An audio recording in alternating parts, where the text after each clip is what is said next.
Halo guys, welcome back to CLCC Sunday Live. Bersama gue, Hendy dari Home Clover. Dan gue, Clary dari Home Industry. Dan selama 1 jam ke depan, kita berdua akan menemani teman-teman semua untuk mengikuti serangkaian acara dari CLCC Sunday Live. Tapi sebelumnya, gue mau nanya kabar dulu nih. Bro Hendy Lau, gimana kabarnya? Kabar gue luar biasa, yes. Gila, udah kayak motivator nih. Belakangan ini nih ya, gue kan sering pantengin IG story lo, Paklung, salah satu fans berat. Wah, bisa aja. Fans berat gitu. Gue sering liatin lu, kayaknya belakangan kok gabung jadi geng motor ya? Bukan geng motor kok, Claire, cuman klub motor gitu. Apa bedanya klub motor sama geng motor? Kalau geng motor tuh terdengar anarkis ya. Kalau kita sih klub motor ya, kita mah have fun bareng juga. Dan kurang lebih pesertanya tuh anak-anak CLCC. Dan range umurnya 20-an sampai 50-an ada. Gak mungkin bro, 20 sampai 50 kan range-nya jauh banget ya. Mana mungkin bisa nyambung sih ngomongnya? Tapi ini beneran loh, bisa nyambung. Karena om-om yang Club 50 ini gaul-gaul bro. Jadi kita masih bisa connected gitu. Wah, kayaknya asik banget nih. Kalau gua mau ikut, boleh? Boleh bro. Kalau ada teman-teman yang mau ikut, boleh? Boleh juga. Gampang, tinggal DM aja IG gua. Tadi kan ada tuh. Oh iya. Nah, itu aja DM aja. Ntar kita gua ajakin lu lah. Kalau lu gimana kabarnya? Gue juga baik-baik aja sih. Cuman kan lu tahu kan hobi gue sama lu sama, biasa main bola, main futsal. Cuman belakangan ini kan udah nggak bisa. Jadi belakangan ini ya lebih banyak buat baca-baca, kumpul sama temen, upgrade skill di bidang desain lah. Kurang lebih kayak gitu. Tapi bagus lah masih upgrade dia. Iya, yang penting lakuin hal-hal yang positif. Wow, come on. Nah, Kokler, lu masih ingat nggak teman kita yang namanya Eka Sunday? Ingat dong, Eka Sunday yang cetar membahana itu kan? Yang waktu itu wedding MC-nya juga dia kan? Dia, tenang. Dia itu MC wedding terbaik. Robert mah tenang. Menang pasti. Nah, si Eka Sunday ini teman kita sekarang kan udah married juga. Iya. Dia tinggalnya udah nggak di Indo nih. Di luar angkasa ya. Luar negeri. Nah, dia tuh tinggal di USA, kotanya di New York. Kota New York, USA. Distriknya apa? Distriknya tuh kalau gua nggak salah namanya Saigon-dewa. Oh, Saigon-dewa, iya, yang banyak ngejual kain kan? Betul sekali. Jadi ada kabar apa nih? Gua nggak sabar nih. Nah, dia ada vlog nih, ada vlog. Nah, penasaran kan? Iya, penasaran. Mau nonton? Mau dong. Oke, kita akan nonton vlognya Eka Sunday, tapi stay tune on CLCC Sunday Live.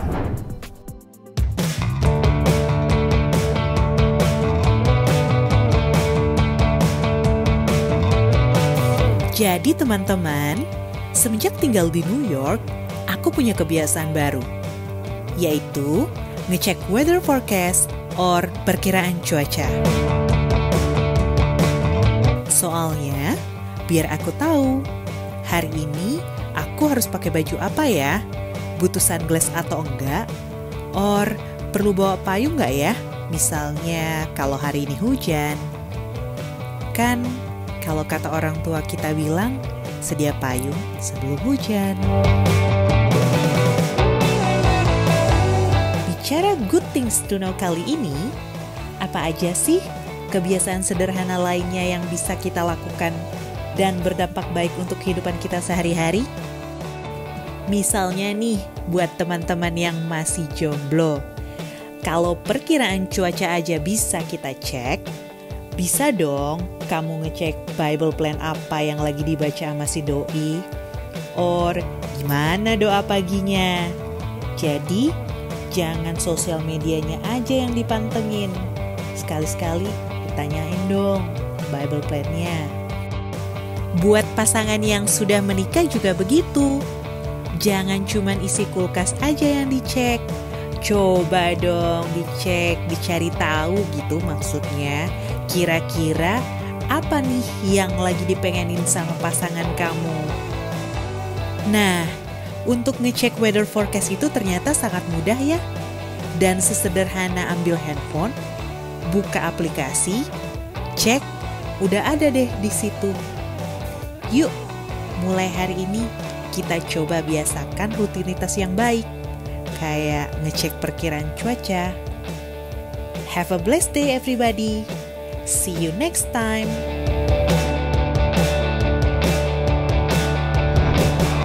Wah, ternyata kebiasaan yang simple itu bisa berpengaruh ke kehidupan sehari-hari kita. Betul banget. Emang sih, gue juga waktu itu lagi kuliah di Australia, kan ada 4 musim juga tuh. Iya. Australia di mana sih, di luar? Di luar Nagreg. Luar Nagreg. Nagreg. Ya. Nah, itu ada 4 musim. Nah, gue juga setiap kali tuh H-1 gue lihat dulu weather forecast. Besok hujan nggak nih? Besok panas atau dingin? Jadi gue bisa tahu besoknya. Gue harus bawa payung nggak? Harus pakai jaket yang tebalnya kayak gimana gitu. Kalau lu gimana?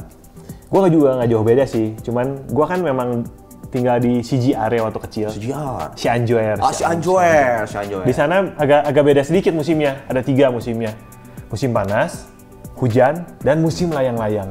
Gue juga suka lihat dulu perakiran cuaca. Jadi kalau mau musim panas nih, gue tahu jangan pakai baju terlalu tebal, sama nggak usah bawa payung. Buat apa kan ya? Iya, buat apa? Terus kalau musim layang-layang, gue juga tahu nih harus hati-hati saat berpergian karena suka banyak benang melambai-lambai kan. Kalau kena ini serem ya. Ngeri banget itu. Emang sih kemarin-kemarin juga sempat ada berita-berita kayak Iya. gitu ya. Nah, buat teman-teman nih yang merasa terberkati oleh pelayanan YouTube channel kami, jangan lupa klik like, share, dan subscribe YouTube channel kami di Cactus Production BDG. Dan jangan lupa juga, Hen, sebentar lagi kita akan mendengarkan One Minute Grateful dari Ocha yang pastinya memberkati banget deh. So, jangan kemana-mana, stay tune on CLCC Sunday Live. Hai, saya Ocha dari CLCC College. Sedikit cerita, saya adalah seseorang dengan kepribadian extrovert, di mana kita tahu seorang extrovert ini sukanya social interaction, aktivitas yang melibatkan banyak orang. Intinya sih, we recharge our energy by being with others. Jadi kebayangkan situasi pandemi seperti saat ini di mana terjadi penurunan drastis, frekuensi kita bertemu dengan sesama, itu jadi rintangan tersendiri bagi saya. Nah, tapi saya belajar hal-hal yang penting nih selama beradaptasi 4 bulan. Yang pertama adalah belajar berteman dengan diri sendiri. Intinya sih saya jadi lebih memahami diri sendiri, lebih mencintai diri sendiri dengan apa adanya. Pada akhirnya saya jadi lebih mengenali potensi diri dan prioritas diri dengan lebih baik. Yang kedua, saya menyadari bahwa interaksi antar manusia bisa jadi terbatas, tapi interaksi kita dengan Tuhan tidak pernah terbatas. Jadi saya belajar untuk lebih bergantung sama Tuhan, belajar untuk selalu menyesuaikan visi dan tujuan hidup saya dengan apa sih sebenarnya yang menjadi kesukaan Tuhan dan kehendak Tuhan dalam hidup saya. So, itu dia my 1 Minute Grateful. Happy Sunday and God bless you all. Halo CLCC, nama saya Jeffrey Halim. Izinkan saya mewakili gembala dan seluruh jemaat menyambut saudara yang baru pertama kali beribadah online bersama kami di hari Minggu. Mungkin saudara dan saya sudah rindu bersama-sama kita bisa beribadah offline. Mari kita sama-sama berdoa supaya ibadah offline kita bisa segera kita mulai. Mari kita berdoa. Tuhan Yesus yang baik, kami mengucap syukur dan terima kasih untuk semua kejadian yang boleh kami alami di dalam hidup kami. Dan kami bersyukur bahwa Tuhan tidak pernah meninggalkan kami. Dan Tuhan, kami berdoa biarlah gereja Tuhan, khususnya di kota Bandung ini boleh memulai ibadah bersama secara offline, di mana semua jemaatmu boleh memuji dan menyembah Tuhan, memberikan yang terbaik bagi Tuhan, bersama-sama berkumpul, menyenangkan hati Tuhan. Dan sebentar, jikalau kami mau mendengarkan firman Tuhan, biarlah Tuhan sendiri yang berbicara kepada setiap kami. Biarlah firman-Mu yang menguatkan kami, firman-Mu yang meneguhkan dan menolong kehidupan kami.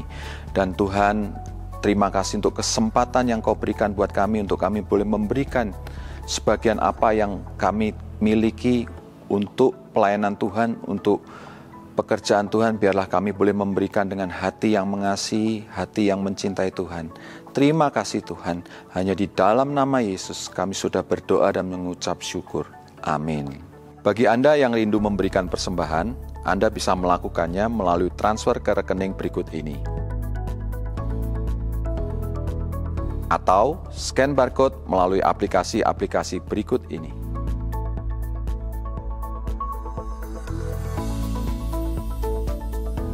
Saudara, sebentar kita akan bersama-sama memuji dan menyembah Tuhan. Dan kita juga akan mendengarkan firman yang akan disampaikan oleh Ibu Indri Pardede, yang pastinya saudara akan diberkati oleh firman Tuhan dan isi hati Tuhan. Persiapkan hati dan pikiran kita untuk menerima kebenaran firman Tuhan, dan biarlah firman Tuhan menjadi terang buat jalan kita dan hidup kita. Tuhan memberkati.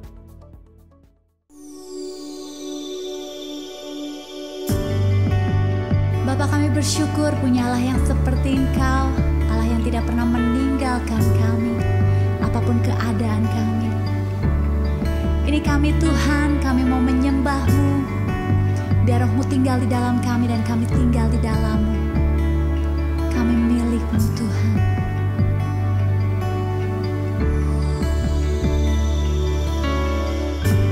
Dalam kesesakanku Kau beri kedamaian-Mu. Dalam keraguan ku temukan wajah-Mu.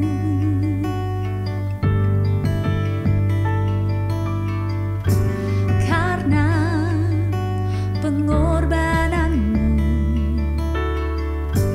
Kau jadikanku baru. Sungguh ku terkagum amanku di dalam-Mu, Yesus. Kau membuatku sesuai rencana-Mu. Kau memegang setiap musim hidupku. Ku serahkan semua kekhawatiranku, ku milik-Mu.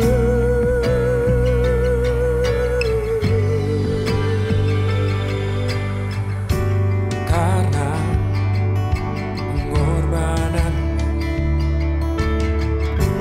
Kau jadikanku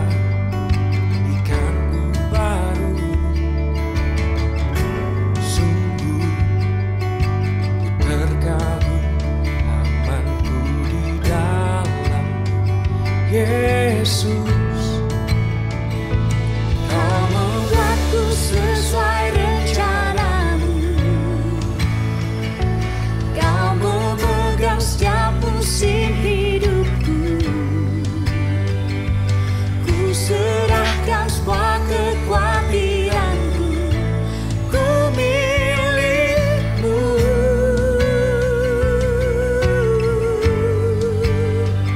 Semua kekuranganku Kau pun tahu.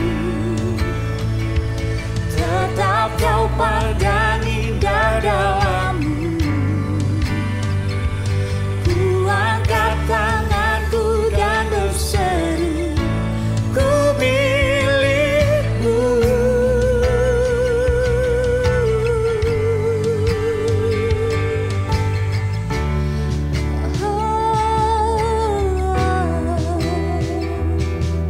Kami milik-Mu Tuhan. Mari umat Tuhan, angkat hatimu, angkat suaramu, sembah Dia, Allah yang tidak pernah meninggalkan kita, apapun keadaan kita, tetap Kau pandang indah Tuhan. Tak pernah Kau tinggalkan, Kau selalu ada dalam setiap musim hidup kami. Ini kami Tuhan, ini kami milik-Mu. I am yours, I am yours.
memimpin hidupku. Ku serahkan semua kekhawatiranku, ku milikmu.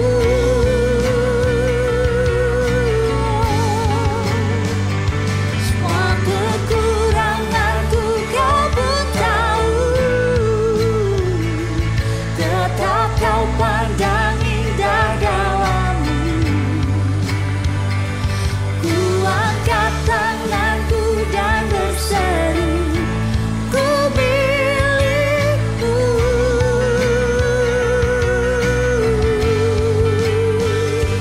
I am yours, now forever. In your grief, I've surrendered. You are mine, now forever. I'm alive in your wonder. I am yours, now forever. In your grief, I surrender. You are mine, now forever. I'm alive in your wonder.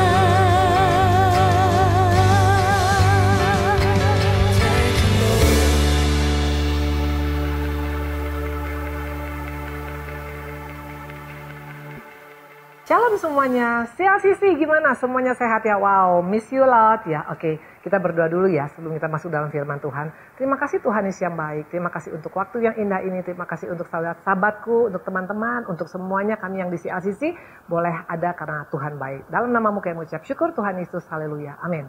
Oke, hari ini kita akan bicara tentang HOPE, hope ya. Karena ternyata dalam kehidupan ini kalau kita sudah sampai kehilangan hope itu sangat-sangat menyedihkan ya. Tapi saya percaya apapun yang kita akan dengar hari ini untuk menjadi introspeksi kita. Oke? Yuk kita buka dalam Matius. Dalam Matius 28 itu semua bicara tentang kebangkitan Tuhan Yesus ya. Ini bicara tentang HOPE. Kalau buat saya kebangkitan Tuhan tuh jauh lebih powerful daripada mungkin tentang kelahiran ya. Kalau kelahiran tuh biasa, tapi bangkit dari kubur ini bicara tentang kekristenan yang luar biasa. Yuk kita buka, ada 3 hal yang luar biasa yang Tuhan mau sampaikan. Matius 28 ayat 11 sampai 15. Ketika mereka di tengah jalan, datanglah beberapa orang dari penjaga itu ke kota dan memberitahukan segala yang terjadi kepada imam-imam kepala. Dan sudah berunding dengan tua-tua, mereka mengambil keputusan lalu memberi sejumlah besar uang kepada serdadu-serdadu itu dan berkata, kamu harus mengatakan bahwa murid-muridnya datang malam-malam dan mencurinya ketika kamu sedang tidur. Dan apabila hal itu kedengaran oleh wali negeri, kami akan bicara dengan dia sehingga kamu tidak beroleh kesulitan apa-apa. Mereka menerima uang itu dan berbuat seperti yang dipesankan pada mereka. Dan cerita ini, perhatikan, dan cerita ini tersiar di antara orang Yahudi sampai sekarang ini. Wow, ternyata hoax itu bukan baru-baru saja terjadi. Sejak ribuan tahun yang lalu ternyata hoax itu sudah menjadi produk kesukaan daripada si jahat. Dan siapa yang dipakai menjadi partner kerja si jahat? Ini tidak main-main. Bukan orang-orang yang pendosa di luar sana. Bukan orang-orang yang kejam di luar sana. Tapi orang-orang yang notabene-nya tahu kebenaran. Ini nggak main-main. Makanya please deh di hari-hari seperti saat ini. Jangan kita mau menjadi antek-antek pada si jahat. Tadi dikatakan nggak jadi jaminan pekerjaan seorang. Nggak jadi jaminan pelayanan seorang. Nggak jadi jaminan pengetahuan akan kebenaran seorang. Tidak jadi jaminan karena mereka ini yang menyebarkan hoax. Dan yang paling mengerikan efeknya sampai hari ini tidak main-main. Dikatakan orang Israel sampai sekarang tidak percaya tentang kebangkitan Tuhan. Bukan karena pengajaran yang sesat, tapi karena daripada hoax yang diberitakan oleh si imam-imam besar ini kepada banyak orang. Ini tidak main-main. Bagaimana dengan kita pada hari ini? Coba kita buka Matius 27 ayat 1. Ini nggak main-main. Maka jangan anggap enteng dengan sekedar hanya kita menjadi pengikut biasa-biasa. Matius 27 ayat 1. Tua-tua, imam-imam kepala merencanakan dan berniat habis membunuh Yesus. Ini dikatakan mereka ini imam-imam loh padahal. Tapi mereka yang berencana untuk membunuh Yesus melalui tangan daripada Yudas Iskariot. Ini tidak main-main. Makanya jangan anggap enteng. Kalau engkau dan saya hanya sekedar menjadi Kristen biasa-biasa, satu saat tanpa disadari kita mengundang diri kita untuk menjadi antek-antek si jahat. Coba kita buka di sini ya. Wahyu 22 ayat 11. Mungkin kita berkata, kok bisa Bu Indri? Kan mereka tahu kebenaran. Kok bisa Bu Indri? Kan mereka melayani Tuhan. Kok bisa Bu Indri? Yes, memang. Makanya ayat ini jangan dianggap enteng. Wahyu 22 ayat 11. Barang siapa yang berbuat jahat, biarlah ia terus berbuat jahat. Barang siapa cemar, biarlah ia terus cemar. Dan barang siapa yang benar, biarlah ia terus berbuat kebenaran. Barang siapa yang kudus, biarlah ia terus menguduskan dirinya. Wow, yang mana kita? Apakah kita mau menjadi orang-orang yang berbuat jahat terus, berbuat cemar terus, atau mau berbuat baik terus, berbuat kebenaran terus? Pilihan ada di kita. Karena jangan anggap enteng. Keadaan dunia ini semakin parah. Segala sesuatu akan lenyap dengan segala isinya. Tapi kalau kita mau mengambil keputusan untuk menjadi orang yang semakin baik, dan semakin baik, itu yang membuat kita bisa bertahan di zaman akhir ini. Dikatakan tadi mereka adalah imam-imam besar. Tidak jadi jaminan. Iblis. Itu bukan iblis namanya, kalau dia tidak mau pakai setiap kita. Tinggal tergantung bagaimana sikap kita. Pertanyaan kok bisa ya Bu Indri ya? Ada tiga sumber yang membuat orang bisa sampai mau menjadi antek-antek si jahat. Dan kalau kita tidak main-main dengan yang tiga ini, kita juga akan bisa cepat atau lambat ke sana. Tiga ini bicara tiga akar dosa. Yang pertama adalah mamon, uang. Ya, gara-gara uang orang bisa menghalalkan segala cara. Gara-gara uang orang bisa menjual Tuhan Yesus. Gara-gara uang orang bisa sampai menghujat Tuhan Yesus. Itu yang pertama. Yang kedua adalah apa? Gara-gara masalah hati. Kenapa sampai orang-orang ini, imam-imam ini sampai mau melakukan hal ini? Karena mereka punya hati yang gak beres. Mereka dengki dengan Yesus. Karena mereka melihat Yesus ini baru lahir, baru muncul. Kok bisa terkenal di mana-mana? Pengikutnya begitu banyak. Sementara kita yang sudah bertahun-tahun pelayanan, kita gak jadi apa-apa. Hati-hati dengan namanya kecemaran di hati. Karena iblis main di hati. Waktu kita tidak bisa menjaga hati, di sana iblis masuk dengan tawarannya. Dan tanpa disadari kita menjadi antek-antek dia. Yang ketiga adalah karena ego, karena kesombongan. Karena orang sombong paling cepat dimasuki oleh si jahat. Karena itu bagaimana dengan kita? Tiga akar dosa ini jangan dianggap enteng. Pertama mamon, kedua dikatakan tentang hati yang tercemar, ketiga tentang apa dikatakan kesombongan ya. Nah, bagaimana dengan kita sekarang? HOPE. Pengharapan itu Tuhan tetap berikan. Kematian Tuhan, kebangkitan Tuhan, naik ke surga itu untuk membuktikan bahwa ternyata pengharapan itu harusnya menjadi milik setiap kita. Jangan pernah katakan aku udah gak mungkin Bu Indri. Pabrik saya sekarang sudah tutup. Saya punya kerjaan sudah habis. PHK sekarang. Belum lagi masalah utang. Belum lagi masalah bagaimana. Please. Tuhan mati bukan hanya untuk hal-hal yang sepele begitu. Tuhan mati untuk keselamatan bagi kita. Dan yang kedua, Tuhan mati untuk memberikan pada kita jaminan, assurance, dan pengharapan yang luar biasa. Wow. Ini tentang Tuhan kita. Tuhan gak mau kita mess around. Tuhan gak mau kita menjadi putus pengharapan ya. Coba perhatikan 3 dampak daripada orang Kristen yang kehilangan pengharapan. Makanya iblis targetnya untuk menghancurkan pengharapan kita. Maka sampai dia pakai imam-imam. Karena dia tidak mau satupun kita hidup dalam pengharapan. Karena pengharapan dalam Tuhan itu powernya luar biasa. 3 dampak daripada orang yang kehilangan pengharapan. Yang pertama adalah Ayub 3:25 sampai dengan 26. Dikatakan, karena yang kutakutkan itulah yang menimpa aku. Yang kucemaskan itu yang mendatangi aku. Aku tidak mendapat ketenangan, ketentraman. Aku tidak mendapat istirahat, tapi kegelisahan yang timbul. Tidak main-main. Yang bicara ini adalah Ayub loh. Ayub ini adalah orang benar di masanya, betul. Dan ini dikatakan Tuhan sangat mengasihi Ayub. Tapi Ayub sampai berkata begitu, aku gak bisa tidur, gak bisa makan, gak bisa tenang, tetap gelisah. Karena apa? Merasa gak ada pengharapan. Anaknya mati, bahkan juga usahanya bangkrut, bahkan semuanya bangkrut. Ayub hampir saja jatuh. Untung dia bisa bangkit. Tapi istrinya bagaimana? Istrinya kehilangan segala-galanya. Sampai dia berkata, kutukilah Allahmu.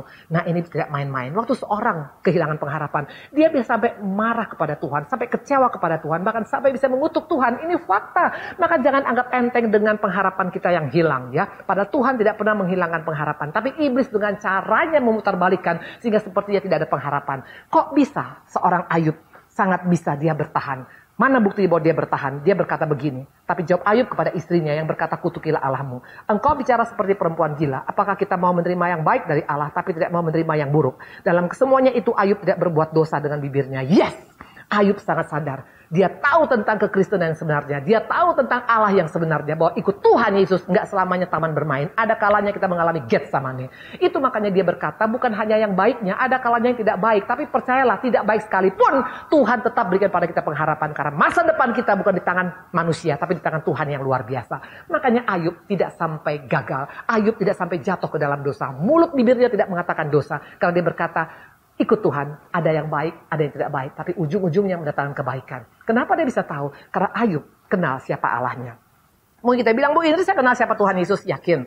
Karena banyak sekali kita berkata kita orang Kristen sudah puluhan tahun. Tapi kita tidak tahu Yesus secara utuh. Kita hanya tahu tangan Yesus saja. Waktu engkau diberkati, engkau berkata Allahku luar biasa. Pertanyaan waktu Tuhan gak menjawab doa kita. Masihkah kita berkata Allahku luar biasa? Mana buktinya banyak orang tidak mengenal Yesus secara keutuhan ya. Coba kita buka Markus ya. Kita buka Markus 4 ayat 39. Waktu itu dikatakan ada badai ya.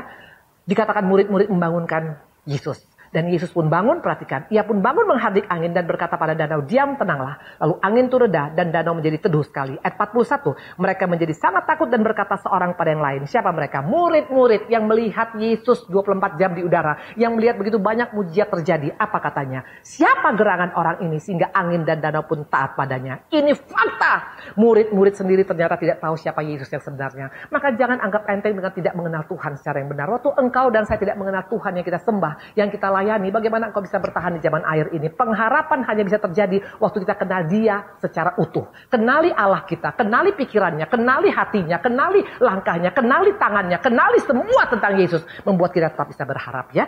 Nah, dikatakan tadi di sini, siapa orang ini? Siapa gerangan? Yang ngomong ini bukan orang dari luar sana, tapi orang yang mengaku murid, yang sudah melihat banyak mujizat. Tidak jadi jaminan mereka mengenal Allah. Karena mereka pikir ikut Tuhan, automatically gak ada badai. Siapa bilang? Bisa ada badai. Tapi percaya, Yesus masih ada dalam perahu kehidupan kita. Itu yang kerennya tuh.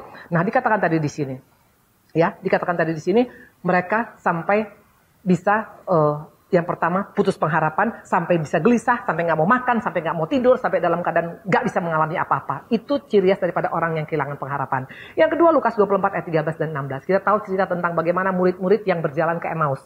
Tahu ceritanya? Waktu murid-murid melihat Tuhan sudah mati disalibkan, mereka jalan ke Emmaus. Mereka sangat-sangat patah semangat. Mereka sangat-sangat tidak merasa tidak ada lagi masa depan bagi mereka. Bahkan sampai Tuhan jalan pun di samping mereka, mereka tidak kenal loh. Ini tidak main-main. Seperti ada yang menghalangi mata mereka. Ini ciri khas daripada orang yang kehilangan pengharapan. Sampai tidak melihat bahwa Tuhan tuh gak pernah meninggalkan kita. Tuhan berkata apa? Aku tidak akan pernah membiarkan, apalagi meninggalkan engkau. Itu janji daripada Tuhan. Tapi karena pengharapan kita sudah pupus, kita punya pengharapan sudah gak ada, kita gak bisa melihat tentang kuasa Tuhan yang luar biasa dalam hidup kita. Dan akibatnya, sering kali orang seperti ini akan ambil jalan pintas. Hati-hati, jalan pintas bukan daripada Tuhan. Jalan proses itu daripada Tuhan, ya. Siapa contoh yang mengambil jalan pintas? Kita tahu ceritanya bagaimana seorang Rahel. Tahu ceritanya, ya, seorang Rahel. Rahel itu siapa? Dia harusnya sangat bersyukur hidupnya, betul, karena dia dicintai oleh seorang Yakub yang notabene-nya adalah cucu daripada Abraham, betul, dan dikatakan sangat mencintai sampai 14 tahun dia bekerja tanpa harus digaji. Artinya harusnya dia sangat happy. Dia berkata, I'm the luckiest woman in the world, betul, karena seorang kaya, cucu orang kaya mau menikah dengan dia, kerja 14 tahun dengan Laban tanpa harus bekerja dengan dibayar. Tapi waktu dia tidak punya anak, dia mulai komplain, betul? Akhirnya dia ambil jalan pintas. Dia bilang apa kepada Yakub? Ambil tuh budakku Bilha. Akhirnya keluarlah anak Yakub yang daripada budak datangnya. Dan ini yang membuat awal daripada kehancuran keluarga Yakub. Akhirnya sampai anak-anak kandung mereka sendiri menjual seorang Yusuf yang adiknya sendiri. Kenapa bisa terjadi? Waktu seorang Rahel ambil jalan pintas, maka jangan anggap enteng. Waktu kita kehilangan pengharapan, merasa udah gak mungkin lagi bisa melakukan apa-apa, kita lupa bahwa Tuhan yang kita sembah adalah Allah yang tidak pernah berubah dari dulu sekarang sampai selama-lamanya. Jelas Tuhan berkata kepada Abraham, anakmu seperti pasir di laut, seperti bintang di langit. Kenapa itu gak dipegang oleh seorang Rahel? Karena kalau dia adalah keturunan Abraham, itu berlaku juga pada dia. Tapi dia gak percaya, dia kehilangan pengharapan. Iblis masuk ke dalam kehidupan seorang. Waktu dia mulai kehilangan pengharapan, akhirnya dia pakai jalan pintas. Akhirnya anaknya lahir daripada budak. Itu yang kedua. Yang ketiga, akibat daripada orang kehilangan pengharapan, dikatakan 1 Samuel 28 ayat 5. Ketika Saul melihat tentara Filistin, maka takutlah ia dan hatinya sangat gemetar. Dan ayat ke-7 dikatakan dia mencari arwah. Dia katakan, cari arwah-arwah yang bisa untuk aku tanya tentang apapun. Akhirnya dikatakan ada di Etnor orang yang bisa manggil arwah. Ini tidak main-main. Pada apa kata Tuhan tentang orang yang suka pada roh-roh peramal, yang suka minta berkat daripada orang-orang mati? Perhatikan, Imamat, ya, Imamat 19 ayat 31. Jangan anggap enteng, karena ini bukan jalan Tuhan. Ini adalah orang yang ciri khas daripada orang yang putus pengharapan, mulai ambil jalan pintas dengan cara pergi ke tempat orang-orang memanggil arwah. Janganlah kamu berpaling pada arwah atau kepada roh-roh peramal. Jangan kamu mencari mereka dan dengan demikian menjadi najis karena mereka. Akulah Tuhan Allahmu. Ini pesan Tuhan jelas pada kita. Bagaimana dengan kita? Waktu engkau kehilangan pengharapan. Yang pertama tadi mulai gelisah, khawatir, takut, dan gak bisa makan, gak bisa tidur. Sekarang yang dikatakan tadi yang kedua, sekarang kita lihat tadi, ya. Yang kedua sekarang, menurut kita sekarang, apakah si iblis berhasil? Dengan dia mengadakan hoax, dengan dia pakai imam-imam, dengan dia sekarang membuat orang sampai banyak yang tergeletak, banyak orang mulai ke arwah-arwah, mencari berkat dari orang mati, bahkan dikatakan ambil jalan pintas. Apakah iblis berhasil? Jawabannya no way. Kenapa saya berkata no way? Ya, karena saya sangat yakin iblis itu malah terkecoh. Dia 3 kali kalah malahan dengan si jahat. Ya, 3 kejutan buat iblis. Yang pertama adalah apa? Perhatikan, apakah Tuhan gagal Perhatikan, Matius 26 ayat 46, bangunlah marilah kita pergi, dia yang menyerahkan aku sudah dekat. Yesus bangkit dari ketakutannya dan dia siap untuk menghadapi orang-orang yang harus dia hadapi. Ya, ini luar biasa. Dia tidak gagal. Dan bukan hanya itu, Yohanes 19 ayat 30. Sesudah Yesus minum anggur asam, berkatalah ia sudah selesai. Lalu ia menundukkan kepalanya dan menyerahkan nyawanya. Tuhan gak pernah mati diambil oleh si jahat loh nyawanya. Tapi Tuhan yang menyerahkan nyawanya dengan hati yang rela. Mission is accomplished. Tuhan 1-0 dengan iblis. Iblis kalah telak. Kalau kita mikir tadi iblis yang menang karena dia buat hoax dan membuat orang menjadi tidak percaya. Betul, dari hoaxnya mungkin dia oke. Tapi Tuhan Yesus menyelesaikannya sampai tuntas. Bahkan dia berkata, it is finished. Sudah selesai. Ini luar biasa ya. Nah dikatakan tadi, Tuhan sudah menyelesaikannya. Bahkan dikatakan 2 Timotius 4 ayat 7 sampai dengan 8. Aku telah mengakhiri pertandingan yang baik. Aku telah mencapai garis akhir dan aku telah melihara iman. Ini harus menjadi gaya hidup kita. Kalau Tuhan menyelesaikan sampai tuntas, berarti setiap kita juga harus menyelesaikan pengikutan kita, pelayanan kita sampai tuntas, sampai Tuhan memanggil kita. Amin. Ini yang luar biasa. Nah, dikatakan sekarang di sini. Ya. Yang kedua, apa kejutan yang kedua? Yang pertama tadi, Tuhan menyelesaikan sampai tuntas, betul? Iblis kecelek, betul? Yang kedua, Matius 28 ayat 1. Setelah hari Sabat lewat, menjelang menyingsingnya fajar, pada hari pertama minggu itu, pergilah Maria Magdalena dan Maria yang lain menengok kubur itu. Ayat 5. Akan tetapi malaikat itu berkata pada perempuan-perempuan itu, jangan kamu takut sebab aku tahu kamu mencari Yesus yang disalibkan. Ayat 9 dan 10. Tiba-tiba Yesus berjumpa dengan mereka dan berkata, salam bagimu. Mereka mendekatinya dan memeluk kakinya serta menyembah dia. Maka kata Yesus padanya, jangan takut. Pergi katakan pada saudara-saudaraku supaya mereka pergi ke Galilea dan di sana mereka akan melihat aku. Wow! Iblis mau mereka-reka yang jahat, tapi dia selalu kalah telak dengan langkah daripada Tuhan, daripada Allah kita. Kenapa? Memang dia betul bisa pakai imam-imam kepala. Dia pakai mungkin orang-orang kuat dari segi ahli-ahli agama untuk membuat berita bohong. Betul, dia berhasil. Tapi dia lupa bahwa Tuhan bisa pakai orang-orang yang tidak diperhitungkan. Siapa dia? Maria Magdalena.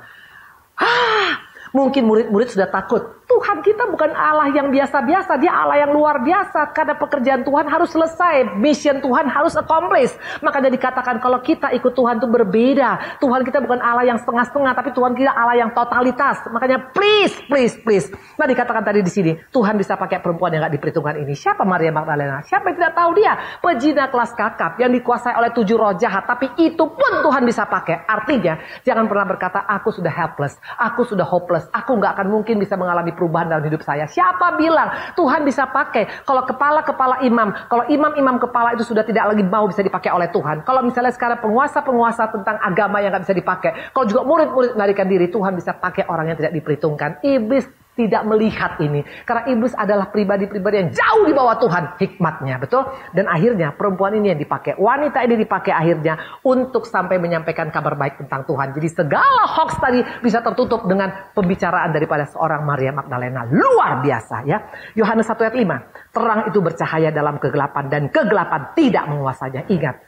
Tidak ada satupun yang bisa menghancurkan, membatalkan karya Tuhan yang luar biasa. Maka kalau kita ikut menjadi partner kerja Tuhan, kalau kita ikut menjadi orang-orang yang menghargai panggilan Tuhan, itu akan menjadi pribadi yang luar biasa. Jangan takut dengan dunia ini, jangan takut dengan apapun yang direncanakan oleh dunia. Karena dunia dengan segala yang ada dalamnya, semua akan lenyap. Tapi Allah kita, Allah yang sampai selama-lamanya. Ini luar biasa. Allah bisa pakai setiap kita. Maria Magdalena, mantan pelacur. Pertanyaan sekarang, mungkin kita bilang, Bu Indri, kok bisa? Kok bisa? Kok bisa orang percaya kepada Maria Magdalena? Kan dia tahu semuanya orang latar belakang. Kita belajar dari satu hal ini. Yohanes 8 ayat 10 sampai dengan 11. Lalu Yesus bangkit dan berkata, waktu itu pertama kali dia bertemu dengan Maria Magdalena. Waktu itu Maria Magdalena mau dirajam, betul? Orang Farisi datang dengan berkata ini orang kedapatan berzina. Dan mereka bilang hukum Musa mengatakan harus dirajam. Tapi apa kata Tuhan? Siapa yang duluan berdosa silakan melempar. Dan semua mereka pergi. Dan perhatikan apa kata Tuhan kepada dia. Yesus bangkit dan berdiri padanya. Hai perempuan, di manakah mereka? Tidak adakah seorang yang menghukum engkau? Jawabnya tidak ada Tuhan. Lalu kata Yesus, aku pun tidak menghukum engkau. Pergilah dan jangan berbuat dosa lagi mulai dari sekarang. Inilah Yesus kita. Inilah kasih karunia. Inilah grace. Tuhan gak pernah hitung-hitung kesalahan kita. Pokoknya waktu kita datang pada Tuhan, dosa semerah kermiji sekalipun menjadi putih seperti salju. Ini yang buat aku bangga pada Tuhan Yesusku. Dan akibatnya perempuan ini bertobat sungguh-sungguh. Dikatakan jangan berbuat dosa lagi. Dia responi firman Tuhan. Dia berubah 180 derajat. Dan hidupnya dipakai oleh Tuhan luar biasa. Jadi bukan masalah background kita yang jelek. Tapi masalahnya mau gak kita berubah. Mau gak kita banting setir untuk ikut Tuhan. Makanya hope itu luar biasa. Dan yang ketiga dikatakan, sebelum Tuhan naik ke surga. Dia berikan kepada murid-muridnya kuasa. Dia bukan kuasa biasa-biasa, tapi dikatakan, kuberikan kepadamu kuasa di surga dan di bumi. Karena itu pergilah, jadikan semua bangsa muridku. Baptislah mereka atas nama Anak, atas nama Bapa dan Anak dan Roh Kudus. Ajarkan mereka melakukan segala sesuatu. Dan dikatakan, aku akan menyertai engkau sampai pada kesudahan. Ini luar biasa. Penyertaan Tuhan yang luar biasa. Jadi waktu Tuhan mati, waktu ada hoax, ya waktu ada niat dia tidak baik, iblis boro-boro, ada 3 hal dia yang kalah. Pertama dikatakan bahwa berita hoax itu dihantam dengan apa? Tuhan menyelesaikan sampai tuntas. Dan orang-orang yang dipakai oleh dia, Tuhan bisa pakai perempuan yang gak diperhitungkan. Dan yang ketiga dikatakan Tuhan kasih kuasa kepada murid-muridnya. Kebangkitan Tuhan bicara tentang kuasa. Dan bukannya kuasa biasa-biasa. Perhatikan apa kata Tuhan dalam Yohanes 14 ayat 12 sampai 14. Aku berkata padamu, sesungguhnya barang siapa percaya kepadaku, ia akan melakukan juga pekerjaan-pekerjaan yang aku lakukan, bahkan pekerjaan-pekerjaan yang lebih besar daripada itu, sebab aku pergi kepada Bapa, dan apa juga yang kamu minta dalam namaku, aku akan melakukannya, supaya Bapa dipermuliakan dalam Anak. Jika kamu minta sesuatu padaku dalam namaku, aku akan melakukannya. Wow, luar biasa, ini gak main-main dikatakan. Makanya kalau engkau sadar, hope itu yang kita butuhkan sekarang, dan hope itu masih ada sampai dengan sekarang. Orang yang tetap dalam pengharapan pada Tuhan akan tampil beda. Jadi please, hari ini dikatakan tadi, iblis kalah telak. Dia mau berkarya dengan caranya yang licik. Dia tetap di bawah kuasa Tuhan. Karena Allah kita Allah yang luar biasa. So, sebagai pesan pada setiap kita hari ini, Corona boleh ada, Covid boleh ada, bencana boleh ada, goncangan boleh ada, ekonomi boleh digoncang, semua bisa digoncang, tapi tetap berharap bahwa Allahku Allah yang luar biasa. Dia bertanggung jawab atas kehidupanku, dan pencobaan-pencobaan yang kita alami tidak melebihi kekuatan kita, dan waktu kita dicobai, Tuhan akan berikan pada kita jalan keluar sehingga kita dapat menanggungnya. Tuhan berkati. Saudara pasti diberkati oleh firman yang barusan saudara dengarkan dari Ibu Indri Pardede. Dan biarlah firman itu menjadi rema di dalam kehidupan kita semua. Dan sebentar saya akan berdoa untuk saudara. Mari kita bersama-sama berdoa. Tuhan Yesus yang baik, kami mengucap syukur dan terima kasih untuk kebenaran firman-Mu. Dan biarlah firman ini boleh tertanam di dalam hati kami, sehingga kami boleh menjadi pelaku-pelaku firman Tuhan yang baik, seperti apa yang Tuhan mau dalam kehidupan kami, menjadi serupa seperti Kristus. Dan Tuhan, Kau yang memberkati jemaat-Mu, gereja-Mu, dimanapun mereka berada. Biarlah penyertaan perlindungan Tuhan yang sempurna menyertai kami semua. Dan sebentar jikalau kami mau pulang, biarlah berkat yang daripada Allah Bapa, kasih daripada Tuhan kita Yesus Kristus, pertolongan, penghiburan, dan penyertaan daripada Roh-Nya yang kudus menyertai kita semua mulai hari ini sampai selama-lamanya, bahkan sampai Tuhan Yesus datang kembali menjemput kami semua. Semua yang percaya dan sudah menerimanya sama-sama katakan amin. Tuhan memberkati saudara semua.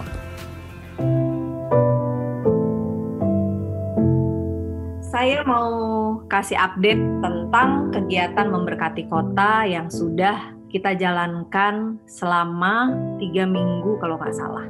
Kegiatan memberkati kota ini adalah kunjungan kita, CLCC, ke rumah-rumah masyarakat yang membutuhkan bantuan sembako. Tim yang sudah turun adalah Kadep, Kabit, Mentor Home, juga terbuka untuk anggota-anggota bidang pelayanan.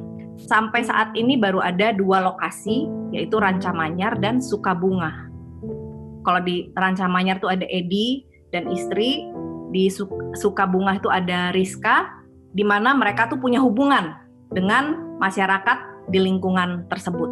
Jadi di sana kita cuman membagikan apa yang kita punya, ya. Terus udah gitu, kalau yang di Sukabunga malah kita bisa masuk ke rumahnya, ngobrol sebentar gitu ya. Memang kebanyakan orang tua, karena tim ini juga, anak-anak ini juga yang memilih gitu loh, siapa yang menurut mereka perlu dibantu. Menurut saya pribadi ya, bantuan kita tuh nggak seberapa sih, tapi itu meringankan mereka. Tapi dari situ kita bisa melihat lebih dalam bagaimana kondisi yang ada di luar kita. Kesimpulan dari apa yang kita kerjakan ini, itu adalah sebenarnya mendidik hati kita dan pikiran kita supaya kita tetap peduli dengan masyarakat sekitar kita, karena itu adalah salah satu misi CLCC ada gitu. Jadi buat saya ini, kegiatan ini mendidik saya juga, dan harapan saya mendidik kita semua, karena untuk bisa melakukan itu, untuk bisa peduli. Belum tentu semua orang muncul begitu saja, ya kan? Ada sih orang yang natural muncul begitu saja, itu ada dalam dirinya, tapi nggak semua orang. Tapi kan bukan berarti itu nggak penting. Nah, jadi buat saya ini tuh mendidik hati dan pikiran kita untuk peduli dengan sekitar kita, untuk mau melihat mereka, untuk care, untuk aware gitu.